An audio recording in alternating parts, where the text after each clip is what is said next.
This week, the ice is melting, sea levels are rising, and science-denying psychopaths are steering our canoe. Next up, seasoned activist Daniel Lee outlines the work cut out for us and the importance of alliances across all the front lines. And finally, it's not about what's left to do, but what the left must do. From tweets to marching in the streets, this is Act Out.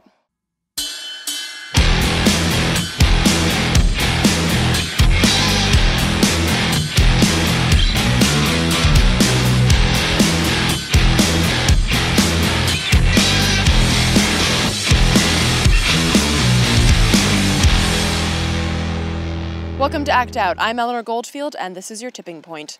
From collapsing ice sheets in the Antarctic to unseasonably warm temperatures in the north, at both ends of the Earth and everywhere in between, climate change is accelerating at an alarming rate. Tack onto that Donald Trump's plans to gut government-funded climate science, and you get this week's very fucked fact. Operation Icebridge, a NASA survey of polar ice, is underway, and to say that the results are alarming would be an understatement. On Friday, the Icebridge scientists announced the discovery of a 70-mile-long, 300-foot-wide rift in the Larsen C ice shelf, located in the western peninsula of the Antarctic.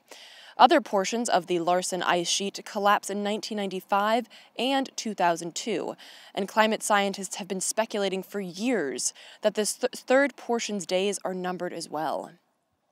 NASA reported in a recent press release that once the rift cuts through the ice shelf completely, it will produce an iceberg roughly the size of Delaware. Elsewhere in the Antarctic, Ohio State University climate scientists reported last month that part of the West Antarctic ice sheet is collapsing from the inside out. And while rifts normally appear at the edges of ice sheets, this internal rift is a strange and therefore highly unsettling new development. Ian Howitt, Associate Professor of Earth Sciences at Ohio State University, reported, quote, "This implies that something weakened the center of the ice shelf, with the most likely explanation being a crevasse melted out at the bedrock level by a warming ocean." Howitt added, "It's generally accepted that it's no longer a question of whether the West Antarctic ice sheet will melt, it's a question of when." And when that does happen, climate scientists predict the resulting glacier will cause global sea levels to rise as much as 10 feet. Meanwhile, at the North Pole, temperatures are a record-breaking 36 degrees above normal. For the Arctic regions, winter is not coming, and it's already having measurable effects on the formation of Arctic ice that usually takes place at this time of year, which in turn means that surface ocean temperatures remain warmer, perpetuating a dangerous and vicious warming cycle. While sharing a graph of this year's sea ice formation compared with previous years, climate scientist Eric Holthaus tweeted, "Folks, we're in a climate emergency. Tell everyone you know." Which brings us back to that putrid pile of orange pus and the long shadow that he casts over the planet's future. On Wednesday, November 23rd, Bob Walker, a key advisor to the Trump campaign, told The Guardian that Trump plans on scrapping NASA climate research in an apparent crackdown on, quote, politicized science.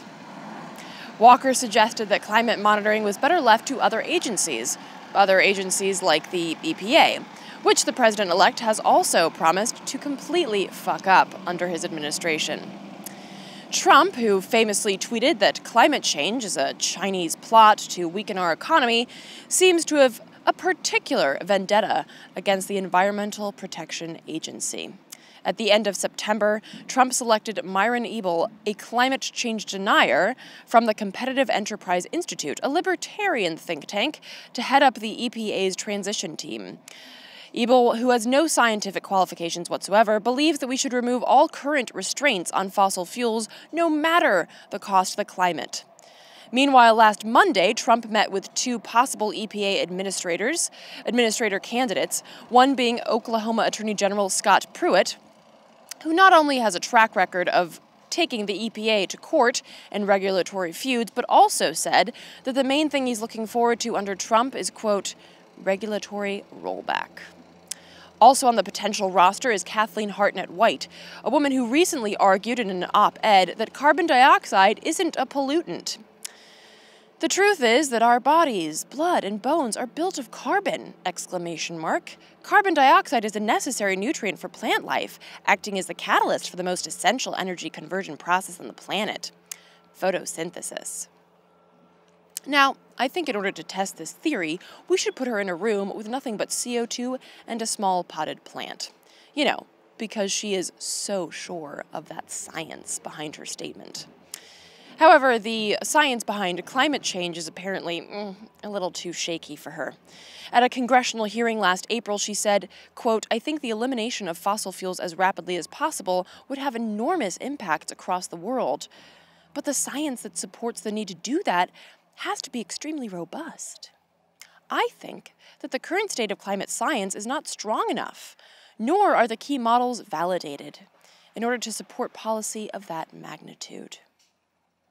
And since only 97% of scientists agree that not only is climate change a thing, but that it's also our fault, and how many scientists suggest that pumping carbon dioxide into the environment is a good thing?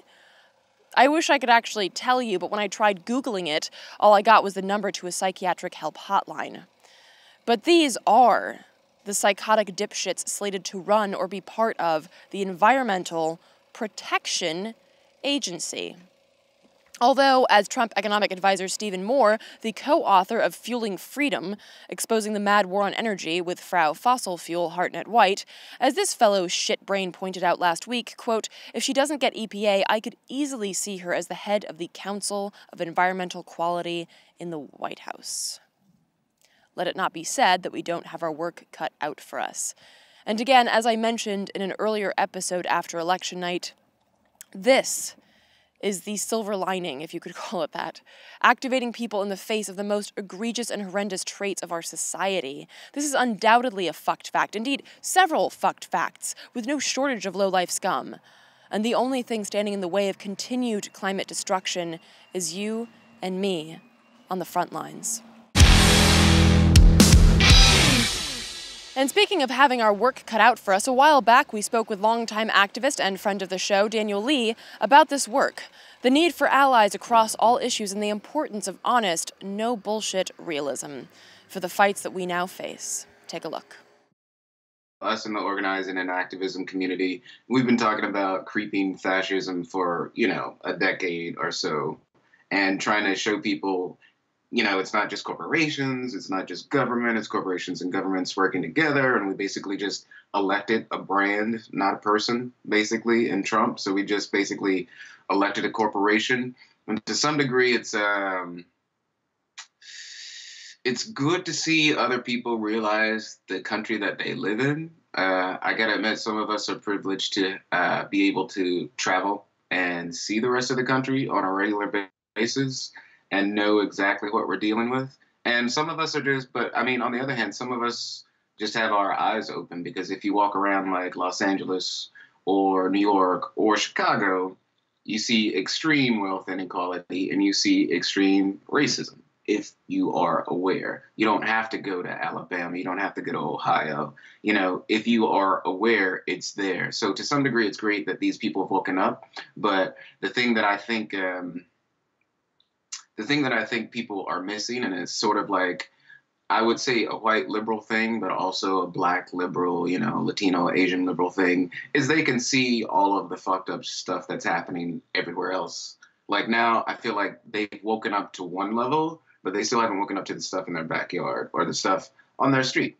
And I think that's a problem, because I think most people who have been organizing at all know that the biggest way and the most change that you can affect is in your neighborhood. But a lot of these people who have woken up on a national level still haven't woken up to the stuff that's in their neighborhood. And it'll be great to see them in the process. I mean, I went to the fairly large anti-Trump rally downtown, and I thought it was good to see so many people who were new. But I think those of us who've been doing this for a while need to be patient to some degree, but then we also need to tell them the deeper truths faster, because a lot of people are just focused on Trump.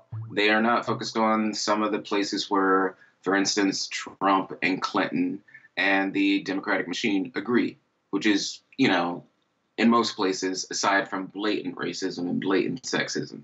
And I think it's good that people are woken up to the blatant racism and sexism.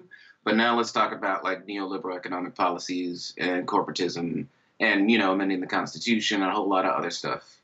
Yeah, there seems to be this sort of this reaction from people that, like, longtime activists that I've seen is, well, where would these people still be protesting if Clinton had been elected? And the answer is probably no, but that doesn't mean that we should look down on them for showing up. But like you said, it does mean that we need to, by engaging with them, we need to make sure that this isn't just like a quick reactionary, like, oh, I checked off my activism box, I showed up in an anti-Trump rally, therefore I've done all that I need to do.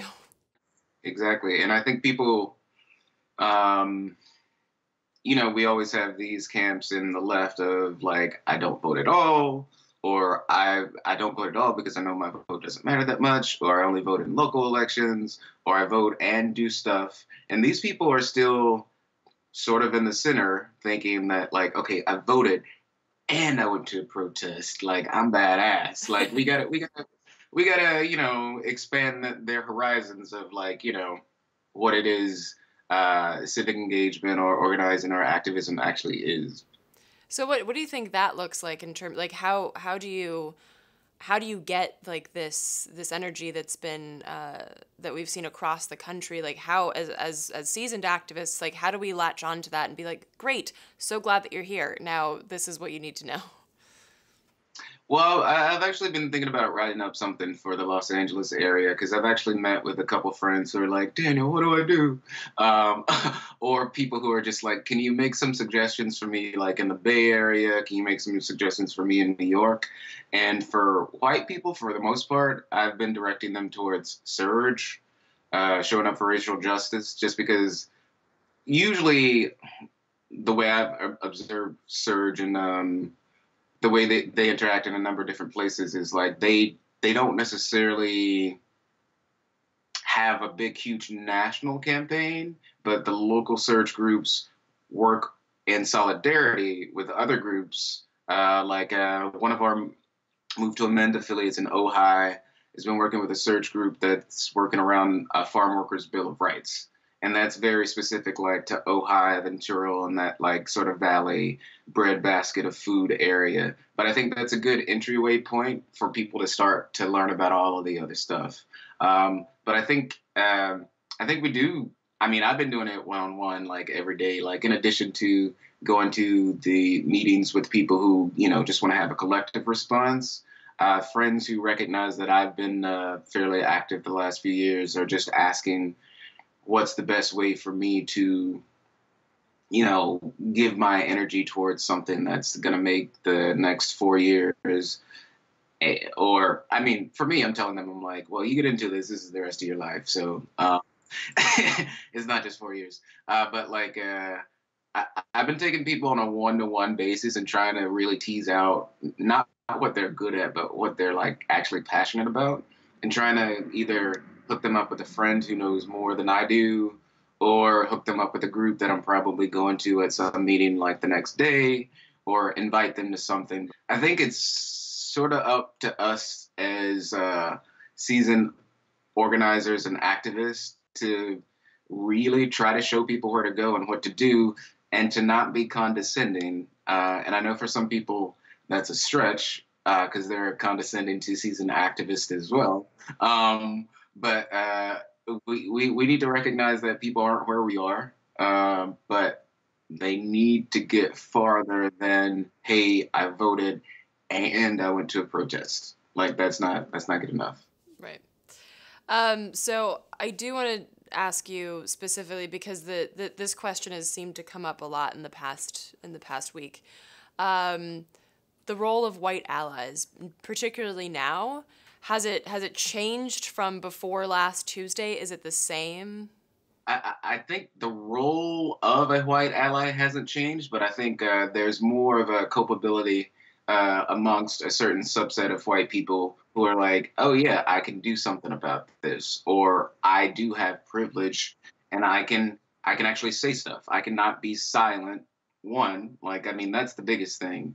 The thing that was most frustrating with me around the last few years of police killings wasn't the people who were like, oh well, we don't have all the evidence yet. Maybe he did something. Oh well, he has a track record of being a thug or blah blah blah. Like that, you expect that shit. What was most galling was the people who were passionately, for instance, defending Hillary Clinton every time someone criticizes her, saying, "Oh, you're just a sexist," and it's like, no, wait, did you see my criticism? Who say nothing at all, like nothing at all, even in a week where, like, I think the shooting in Louisiana, like I think Philando Castile and a couple other things happened like within like a day or two of each other, and there was video of just like cold-blooded murder, and there was silence. Like there was just silence from certain white people who were incredibly passionate about a myriad of other issues, and I think it's that silence that we can't really be comfortable with anymore. Like uh, you don't have to lead the march, you don't have to like, make the speech, you don't have to make the viral post or whatever, but you should say something because all of this is about all of us. And like there was a great tweet I saw today, I didn't share, but there's that poem from World War II where it's just like first they came from blah blah blah, but like there's a great tweet that it was like first they came from the Muslims, and I was like, nah, not this time, fuck this shit. And it was just like, that's what white people need to do. Like, that's what white people need to be because there's a white nationalist who is the chief strategist for the president. Like, he's a straight up white nationalist, misogynist, anti Semite asshole. And he is not alone. Like, it's not like it's just him. There's a whole lot of stuff that Paul Ryan was saying about Trump during the campaign and how he can't support him and how having a registry for Muslims is just straight up racist. But then they won. And now he's silent. Because, power is power. So with that in mind as well, I want to ask your opinion because I know that you obviously you work with the issue of money in politics, but I know that you've been active in a lot of campaigns from environmental justice to Black Lives Matter. Talk about the importance, like particularly right now, about allies across issues. Like, if your issue is just environmentalism, why is it important to then be present and showing up for the Black Lives Matter issue or the immigration? Like, talk about this crossing over in issues. Well, I think we've known for a very long time. I mean, one of the reasons I got involved in sort of organizing for constitutional reform is, just the recognition that if we want to move forward with any of the issues that are really galling, like environmental issues, sustainability, environmental justice, even racism, it's like the people who are in power, the people who own the big corporations. We're not going to move forward on any of these issues unless we take away their corporate rights. And now more than ever, Trump is like the epitome of like, coalescing a common enemy. Because one, like he and most of the people on his team don't believe in climate change. They also believe in stop and frisk. He said he's going to deport 2 to 3 million undocumented people, like after he was elected. That was a campaign promise, but he said that like 2 days ago. And he made the caveat that 2 to 3 million criminals, when like, all the statistics show you that undocumented people actually commit far less crime because they're far more scared of actually being deported. So finding 2 to 3 million criminals that you don't like label as criminals just because of their skin color is probably going to be a hard thing. But like Trump is the epitome of, I hate to say it, but like, just this touchstone that like physically embodies the need to work across issues. But I mean, we need to work across issues anyway, because I mean, immigration in general, the federal government said that they're going to stop using private prisons.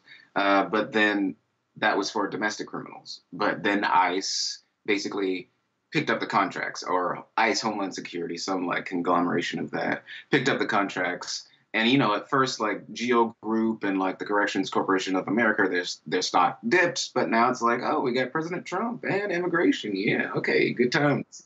But that issue is a corporate issue.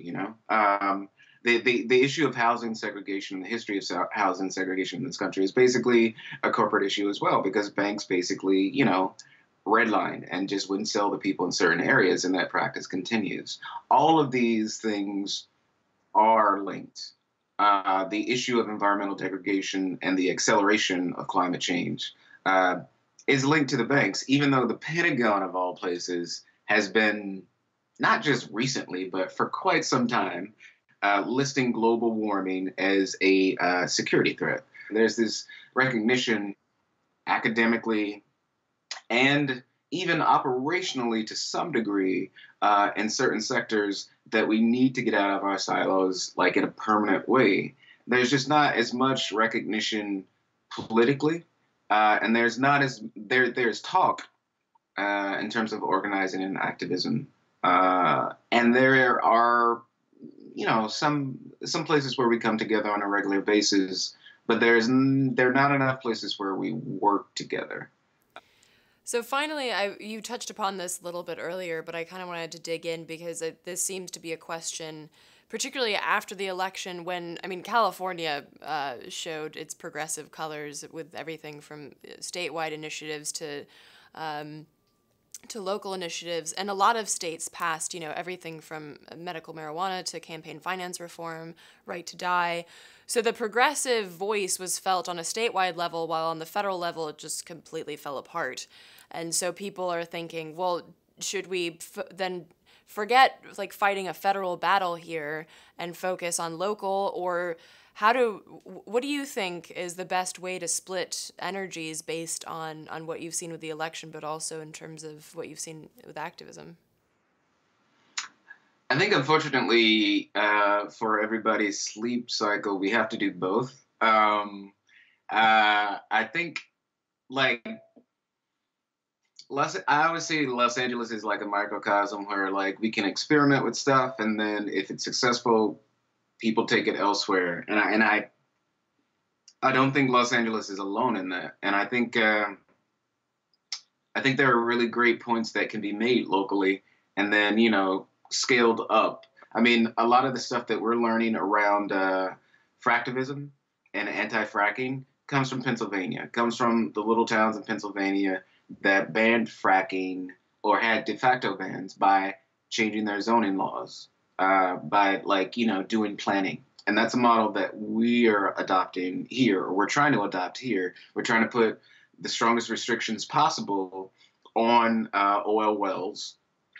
Obviously, our pitch is more to make it hard to drill at all, not just fracking, but petroleum as well. But we learned that from smaller counties in Pennsylvania, and then the state of Pennsylvania and the state of New York, and the way that New York banned fracking and the counties in Pennsylvania banned it in their little areas. And I think there's a lot that can be said for that, and there are a lot of lessons that can be learned on the local level, and then extrapolated and policy interpreted. It just rhymed. I was gonna roll with it because it had that cadence to it.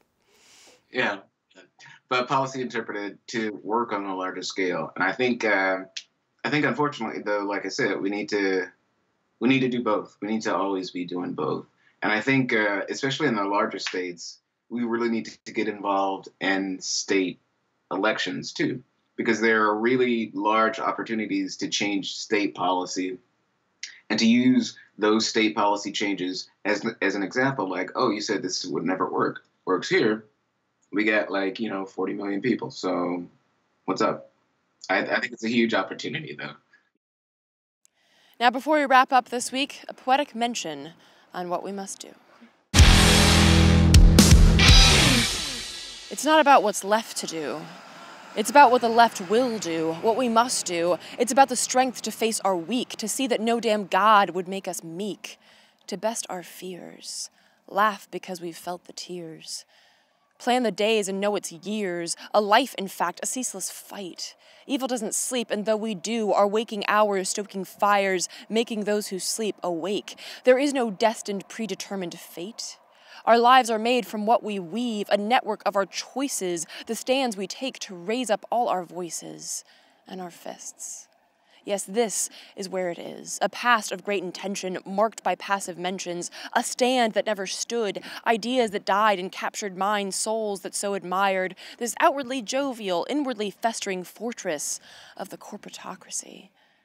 What good are eyes if we don't see? What good are feet if we don't march? What good are ears if we don't hear? Ignore the truth because it's crude, jagged, and uncouth. The comfort that you seek in this mirage, this sick facade, does not exist.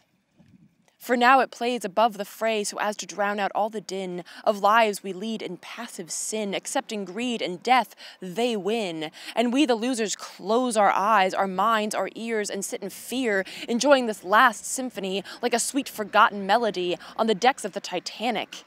And no, we cannot save the ship, but why should we? Too big to fail, too big to sink. Let the system have this drink. We've paid for all their rounds. Let us shift our gaze to boats that carry us. Let's save our souls. Appealing to the Titans now is snuggling icebergs as we drown. Look around. See, hear, think, march. There is much to fight, much to win. It's not about what's left to do. It's about what the left will do. What we must do. And with that, revolutionaries, we'll wrap up this week's Dose of Dissent. Thank you so much for watching. Please spread and share this with all of your friends, foes, and people you don't know. Check out the last slide to see the sites mentioned in this week's show, and be sure to follow us on Twitter, Facebook, and subscribe on YouTube. From the Devil's Den, good night, and act out. And real quick, to keep independent, non-corporatized media like this show going, donate at Occupy.com/donate. If you'd like to donate directly to Act Out, visit Patreon.com/actout.